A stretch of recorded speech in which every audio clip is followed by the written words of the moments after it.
The 2025 NFL regular season is less than 48 hours away, so it's time to talk NFL Survivor for Week 1. We will discuss and debate the 5 games you should be considering for Week 1, and it's coming up next.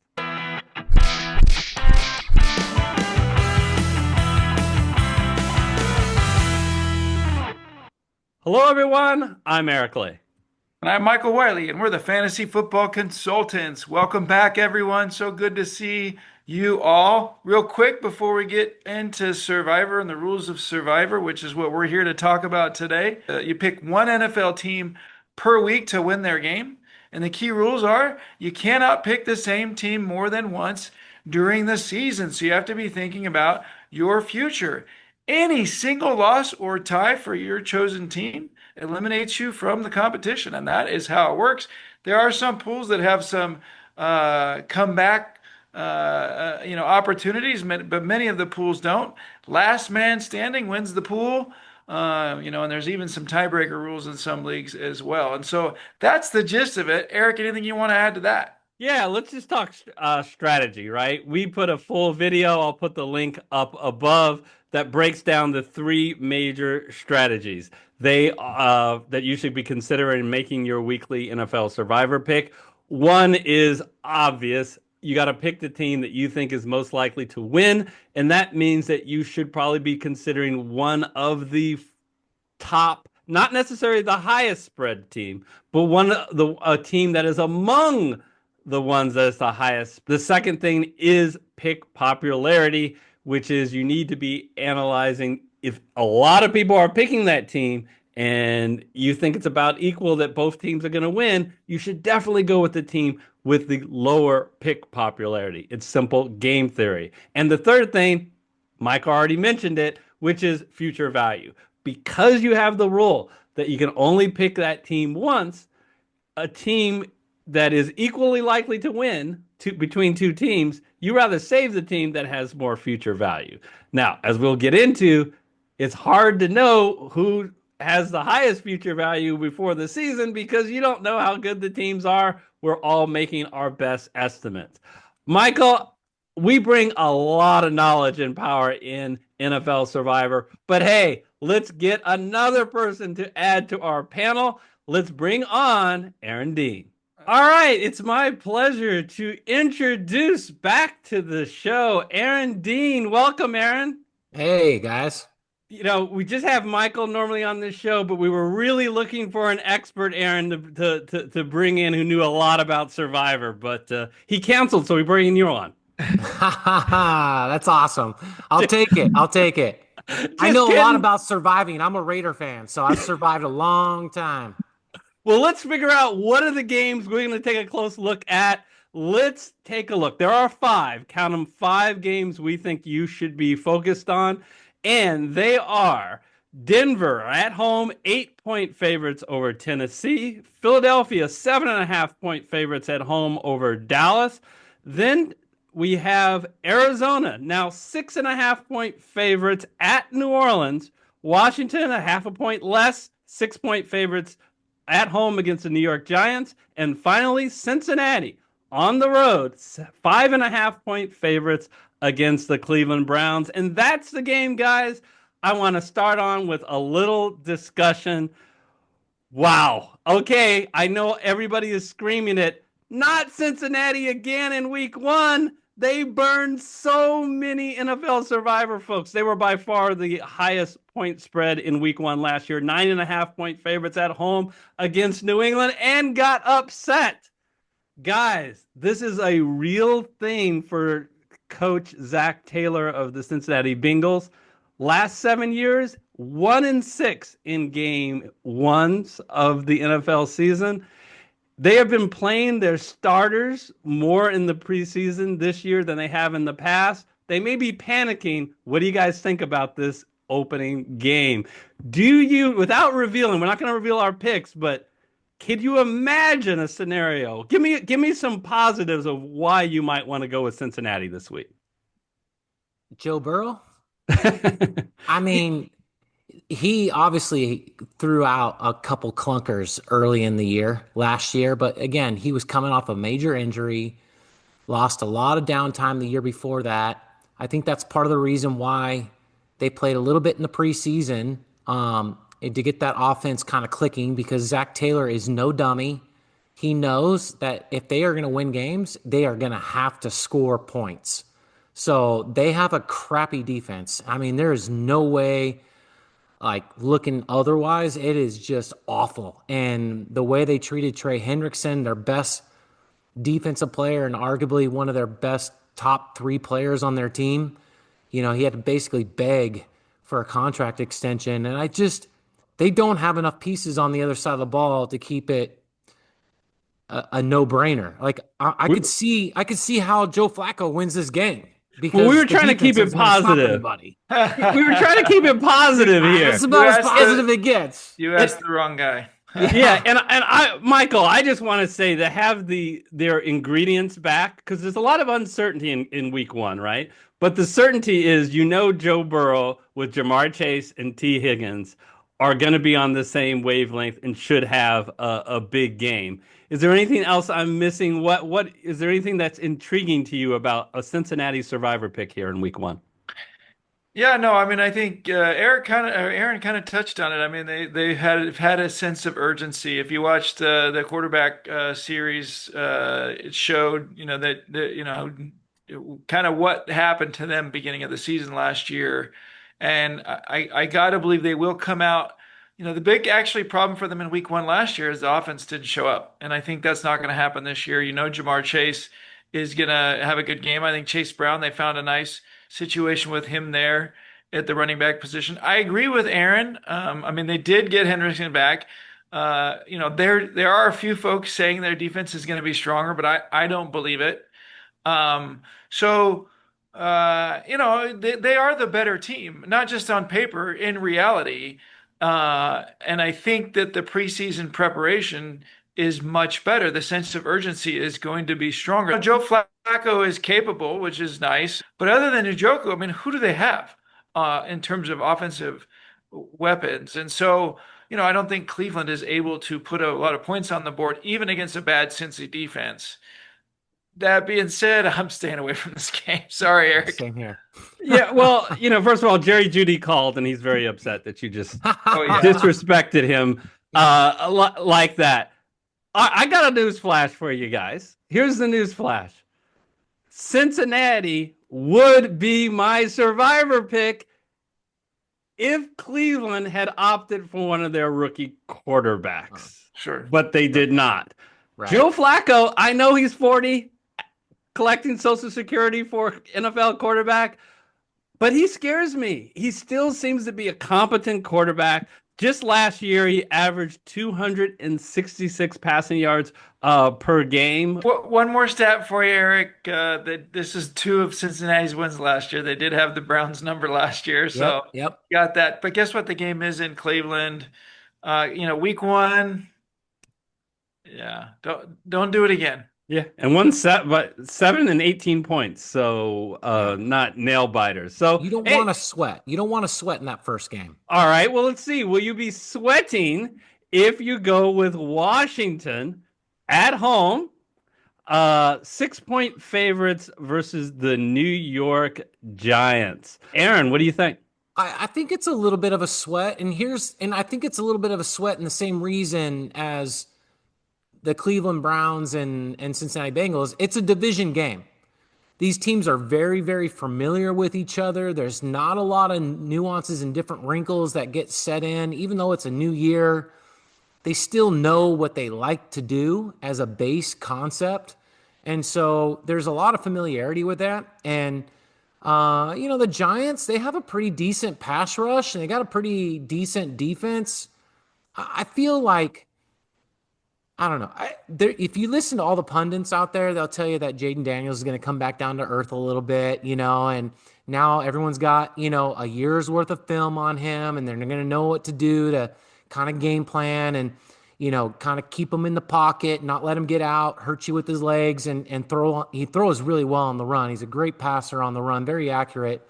And if you can take that aspect of his game away, then you may have a chance. I mean, they did get Terry McLaurin. Scary Terry's back. But he, hasn't really been practicing all camp, and he's only had about, 3 or 4 practices under his belt. So he's not going to be in football shape. But, they have another guy that just came over from San Francisco, and we're all very familiar with him in the Bay Area, and that's Debo Samuel. And I think Washington wins the game, but I don't think it'll be comfortable because it's a division game.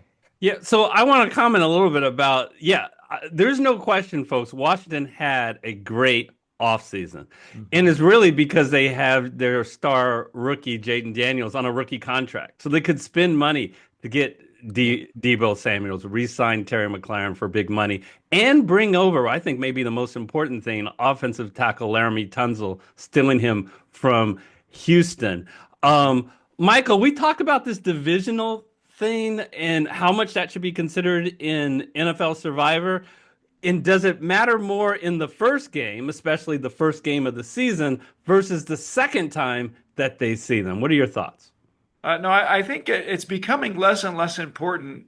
Historically, it's been a big deal, right? Rivalry games, people getting up for it. I think the more professional these guys get and the less invested they are in their individual teams, I think the less impactful. So it becomes more of a you see him twice, you see him 3 times thing if you play him in the playoffs. Um, I really like Dan Quinn. I think he's a great defensive-minded coach. I think he's great for this team, but I'm a little bit afraid that Daniels might come back down to earth a little bit. I think he's going to be a great fantasy quarterback, but because of his ability to use his legs. But what are they going to do in the running game? Are they going to put Debo, to work? I mean, the loss of Brian Robinson Jr. I think was a big deal. Um, and can Russell Wilson, kind of similar to our conversation about Flacco, can he keep the Giants with that decent defense in the game? So I see Washington winning this game, but I think it's going to be a sweater.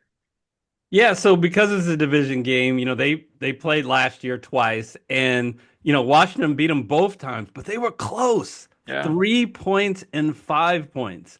As an old Seahawk, fan, do I think Russell Wilson is a top quarterback anymore? Absolutely not. But I think he's an upgrade of what they've gotten in the past out of their quarterback play.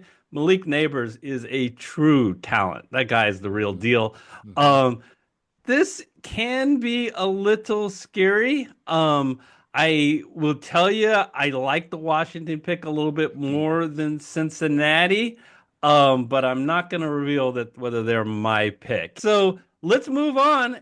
This is a spread that keeps going up. Arizona is now 6.5 point favorites at New Orleans. Michael, what do you think? Well, this is everything about New Orleans just being kind of in a selling, year. I think that the jury is out on whether Kellen Moore is an NFL coach. Yes, they have Chase Young, but not only is New Orleans defense not what they've been like historically, they're not good. They've got a bad situation on the offensive side of the ball with the quarterback. Who knows who's going to end up being the quarterback at the end of the season on this team. I just don't see Spencer Rattler being, an NFL star for year in and year out. Alvin Kamara, yeah, he's been a beast. Had one of his better years last year, but he's getting older. Olave's had injuries. This New Orleans team is bad. The thing they have going for them, they're usually a little bit better at home, and they're playing against Arizona, who made some improvements on the defensive side of the ball. We've talked a little bit about Josh Sweat or about Sweat. I think that was a big pickup for them. Kind of surprised to see them feel like they could spend some money this year. Being in such a tough division. I think this is a nice start for Arizona. I've been pretty disappointed with Kyler Murray. There was some dialogue going out there that he just didn't have the work ethic, at least historically. But I think he got beat up a little bit over it. And I wonder if that has, had an impact on him. So I feel pretty good that Arizona is going to win this game. The Saints had one of the worst off seasons, and I'm going to throw it to you, Aaron, in a nod to your Raider. Derek Carr, still a quality quarterback in his last year. Going to Carr to Rattler is a huge drop. Oh, it's massive. It's not just huge. It's like jumping off the Grand Canyon and hitting rock bottom because Michael said it best. This roster is probably the worst roster in the NFL. I Well, don't, can I just comment that yeah, the Las Vegas agrees with you? They are 300 to 1. If you want to waste a dollar, put it on New Orleans to win the Super Bowl. You'll get $300 back. They're the yeah, longest of all long shots. they are. They don't win more than 3 games. And Spencer Rattler will throw way more interceptions than he will touchdown passes with this team. Michael, I was going to ask you this question. It's the same thing with Cincinnati, right? You have a team, you're playing in Survivor, who is on the road, right? Um, do you think that is as big a factor in week one of the NFL in the sense that teams are going to be tired? They didn't come off just playing a game. What do you think? Is that less of a factor in week one, or do you think it's pretty much the same regardless of the week? Well, I mean, it really depends on the fans, right? And so, that stadium is built in a way, and Mhm. obviously, the fans in that area can be really, really loud, and they know how to have a good time. I just don't know that the Saints are going to be able to bring the noise like they have historically because they know they got a bad team. Who knows how sold out the game will be. Yeah, the fans can be loud, but their team has to give them a reason to be loud. All right, so let's move on. Let's talk about the Philadelphia Eagles, the defending champion Philadelphia Eagles, more than a touchdown, 7.5 point favorites at home against the Dallas Cowboys. Look, another division game, but that means these teams played last year. And Philadelphia swept them, and it wasn't close. 34-6 and 41-7. Pure domination, right? We also haven't talked a lot about future value so far, but you might go, oh, well, Philadelphia has a great future value. Take a look at their schedule. As the defending champs, they have a very difficult schedule. I'm not so sure you're going to see a ton of games that you like more than this. Obviously, Dallas is reeling a little bit when they lost their best defensive player, Micah Parsons, right? So, the best defensive player on a defense that really was very bad last year does not bode well for this Dallas Cowboy team. What do you guys think? What are some positives about Philadelphia? What are some arguments, Michael, that you might go for Philadelphia? I think you made them, Eric. I mean, Oh, and actually, this is the most likely blowout game on the slate that we've talked about. This is the one that could look very, very similar. I mean, I know the Eagles are coming off the big Super Bowl win. I know they lost a couple of their players. We talked about Josh Sweat, to other teams. But this defense, that defensive line, like Phew. it's just formidable. Mhm. And the offense can get a first down whenever they want if they're close. If they could run the ball every play and probably go up and down the field. And against a team like Dallas that was so bad against the run. Sure. Now, will they be a little better on the offensive side? I think the addition of Pickens is a big deal. And I think that Dak Prescott will have a better year this year. all right, we're staying positive. But I just think that this is the most likely blowout. The game's in Philadelphia. I don't see, you know, I actually wasn't as paying as much attention to the future value of them. I just assumed their future value was high, given how good they are. And, they will play the Cowboys again. They will play the Giants twice. So, but, maybe this is, this game's at home. Cowboys are coming off a really big bummer. I mean, their fans are all freaking out because of Parsons being gone. Um, who knows what kind of energy they're going to have. So biggest possible blowout of the slate, in my opinion. Aaron, anything that positive you could say about making Philadelphia as your survivor pick for week one that we didn't mention? Yeah, I mean, I'm with Michael. This definitely has the possibility of being the best blowout of the weekend. Just look at, I mean, I'm not a huge Sirianni fan, but just the coaching staff, Dallas had a kind of a, I mean, I know Mike McCarthy won a Super Bowl, but let's be honest, that was Aaron Rodgers, not Mike McCarthy. He wasn't the best coach, and they just went to like a coach nobody was even wanting as a coordinator, let alone a head coach, Schottenheimer. Yeah. So, you know, there's going to be a huge coaching mismatch in this game for Philadelphia's point. And then their defense, Carter, they're saying is look out. He might be the defensive player of the year on that defensive line from Philly. And they're just a monsters up front. And then everybody's healthy. You're not hearing, AJ Brown with a nick. You're not hearing Devontae Smith with a nick. You're not hearing, Jalen Hurts with a bad wheel. They're healthy. So Saquon Barkley, healthy. As long as they stay healthy, this team wins 11 games this year, even with the tough schedule. So they still have more value, maybe some more sweats down in the season, but this is a game that they should blow out Dallas. They're terrible. All right, so I have to give two reasons now to be wary of this pick. Everything's been so positive. One's a little silly, but I got to say it. This is the Thursday game. You pick Philadelphia and get upset. Not only do you lose in week 1, you lose on the very first day. You're the first guy out of your survivor pool. But in all seriousness, I called them the defending Super Bowl champs. It's really hard to even, can you say that? Because are you looking at the front of the jersey or the back of the jersey?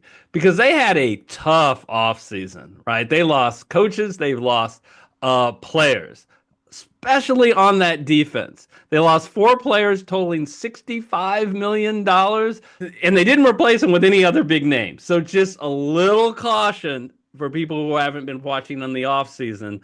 This isn't the same Philadelphia Eagles dominating defense. True, Eric, but they do have arguably a top 2 or 3 GM in the NFL too. So they've done very well at drafting players. And I think that's part of the reason why they let some of these guys walk, obviously money being a big part of it. But 2, they feel comfortable that Howie Roseman is going to, figure it out in the draft. And they seem to do a fairly good job at picking up the right kind of guys and they just kind of plug and play and go, Yeah, like that Cooper DeJean, right? Like I think a lot of people didn't think he was going to be what he was, but he was a star and he's still there, right? And obviously Jalen Carter. They've got some of the best defensive players in the league, even with the losses that they had. And the coaching losses is, they're just a new coaching you, right? I know Sirianni maybe has his weaknesses, but a lot of teams, when they lose good coaches, they still do just fine. All right, let's go to the last game and the highest spread and the team that has the highest pick popularity so far. The Denver Broncos are at home. They're 8-point favorites over the Tennessee Titans. Well, actually, I want to throw it to Aaron, let you get the first word, and then we'll both chime in. What are your thoughts on this game? So this is interesting because you had mentioned something earlier in the podcast was he's not you would be much more comfortable going against Cleveland with Cincinnati if they had started one of their rookie quarterbacks. And this is where I kind of go on that because I'm a big Cam Ward fan and I'm a big Callahan fan. And I think Tennessee has a very good roster. However, it's so I don't know the record. I didn't look it up. I should have looked it up to see, but I know it's a crazy record. But Denver is like virtually unbeatable at home in the first couple weeks of the season, and a lot of it is the fact that it's super tough venue to play. It's a mile high. They're grasping for air, oxygen. They just can't get enough of it, right? And then you put on top of that, Denver's going to have probably a top 3 defense this year. And to then have to go and make your first NFL start on the road in Mile High Stadium against a incredible defense, and then an offense where, Bo Nix started kind of really slow last year, but then kind of picked it up towards the middle and then really became a very, very, very good serviceable quarterback for Sean Payton towards the end of the year. And, I was shocked this preseason. He said that this Denver team is one of the 6 best teams he's ever coached, and the other 6 he felt could win a Super Bowl. So he basically called out his team saying, we can win a Super Bowl with this team. I feel like this team can win a Super Bowl.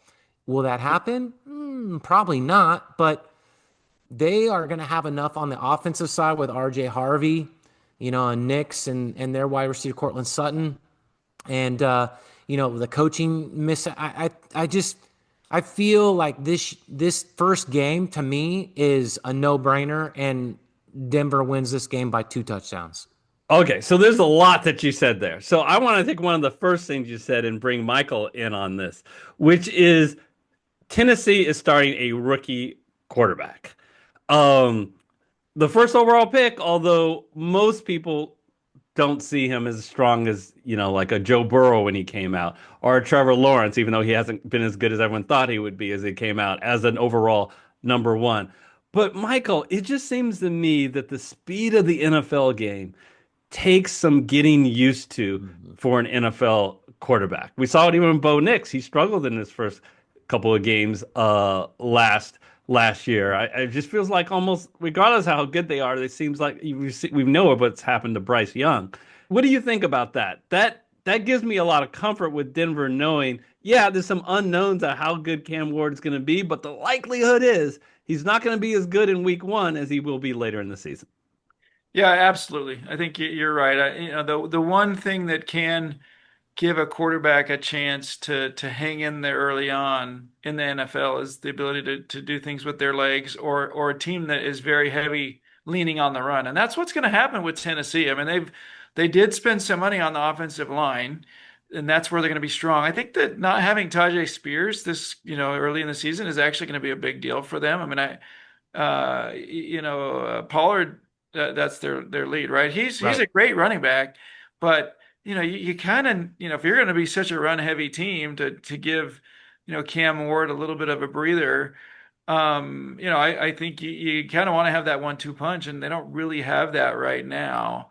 You'll see a lot of screens. I think you'll see a lot of run. I think Cam Ward will run the ball a little bit as well, which actually is going to slow this game down. And so one of my fears, I think Aaron's point about Mile High being such a tough venue may prove to be the difference. But one of my fears is this could be a lower scoring game. That being said, Tennessee's defense is not good.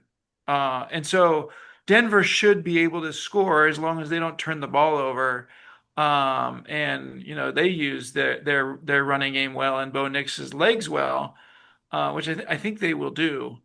Sean Payton is just such a good coach. And so I think you're right. 2 touchdowns is probably what we could see. All right. Well, I'll just express my concerns, and it's 2 really big ones, which is the 2 of the 3-pronged tests for the NFL survivor strategy. One is future value. Compare that to Arizona and maybe even Philadelphia. They have some better games down the stretch. You guys might not agree to, because some of the better games are against your Raiders. So that's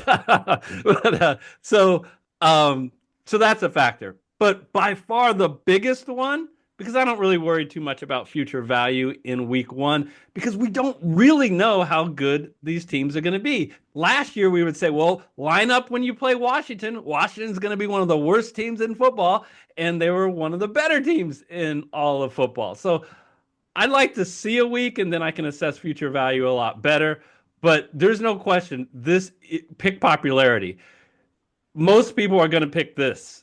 And I love to fade the public for week 1 if I like another game about as much. So that's really the deciding that even if this is the game I like the most, if there's another game I like basically the same, I'll opt for the other game. All right, it's time to reveal our picks and make our arguments. I hate week 1, right? It's just the worst, right? Because you don't really, just because you've seen preseason, just because you've seen, what some teams did during the offseason, these are still professional athletes that are all at a higher level in their game than in college, which is why every given Sunday, anything can happen in the NFL. And we saw it last year with some games that looked like sure wins. So I'm sweating it. right? I really don't feel good in week one. And so it really makes it tempting to take this Eagles game, because I think that's the most likely blowout. Um, and Aaron made some really good arguments about this Denver game. But I'm gonna go with Arizona. Like I told you guys, I probably would. Going up against the worst team I think in the NFL, and I think it's really not a question. And I think Kellen Moore is not a good coach. So you don't have a good coach. I think if I felt like New Orleans was going to be a tough place to play this week, I'd feel differently. But I'm not sure that it's going to be. So I'm going to go ahead and stick with Arizona, as tempted as I am to go with Philadelphia or Denver. You guys? I hear you, Michael, and I am enticed by the Arizona pick. And I can make a pretty good argument why that should be my pick. It's not. And just a quick comment, and I'll let Aaron comment if he wants about the Arizona game, if that's his pick.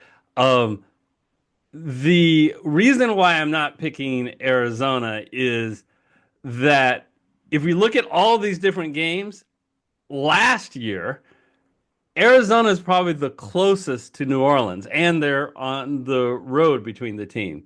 So why do I say then Arizona is so much? I have so much confidence that they're going to win this game. It's because Arizona had the much better offseason, and New Orleans had a much worse off. New Orleans is worse than they were last year, and Arizona should be significantly better. I want to see all those pieces actually take place. I want to see a week or 2 weeks to confirm that. Mm-hmm. So because of that, I feel like I'm on Shark Tank. Because of that, I'm out. Aaron, do you want to comment at all? Is Arizona your pick? No, but I echo all the same things that you just said there. Like I said, New Orleans is going to win 3 games this year, and it could be this one. So my pick, and it was one I went back and forth on, is going to be the chalk pick, and I hate going with the chalk. The Denver Broncos. Look, they were 10-5. Tennessee was 3-14. Kudos to Michael for picking against New Orleans, who's the longest of long shots. Tennessee is the second of longest of long shots at 250-1 to win a Super Bowl. I'm like I said, I like going up against a rookie quarterback in his very first game without many weapons to throw to. He's got Calvin Ridley.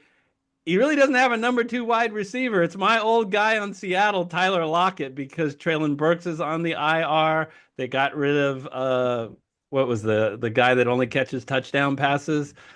As Aaron said, the high altitude of Denver. And I really am trusting Sean Payton. I see how he diagrams the game. He's had plenty of time to prepare for this game, getting Bo Nix into a position to put high percentage passes. I'm going with Denver. Yeah, I'm with you there, Eric.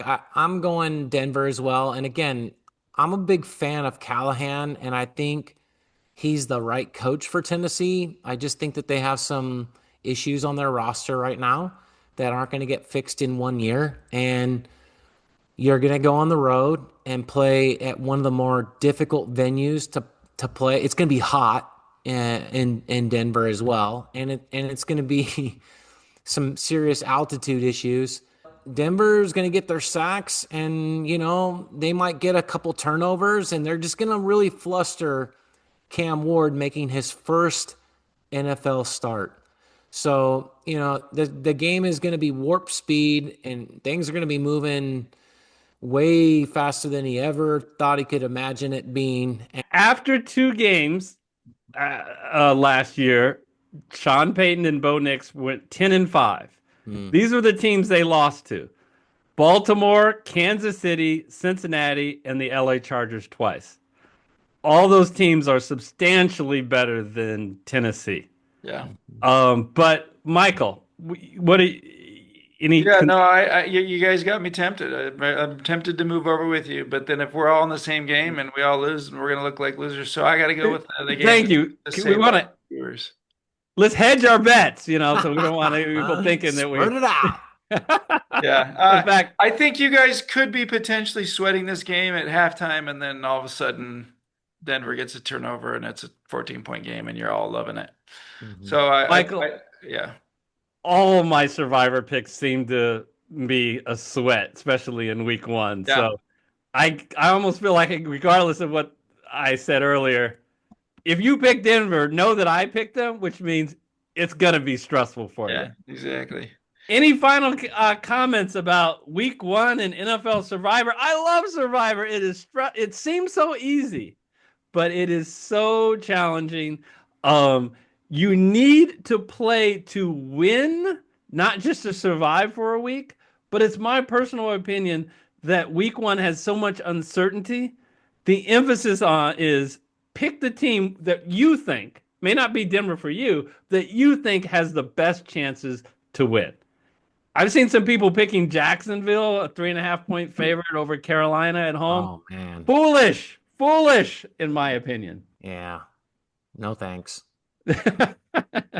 Take care. We want to hear from you guys, though. Put in the comment section who your week one NFL Survivor pick is and why. You're not allowed to criticize us after the fact when either Denver or Arizona loses unless you put in the comment section before the games who your pick was. And of course, your team can't lose. All right, everybody. Take care. Enjoy the first week of NFL football. Bye-bye.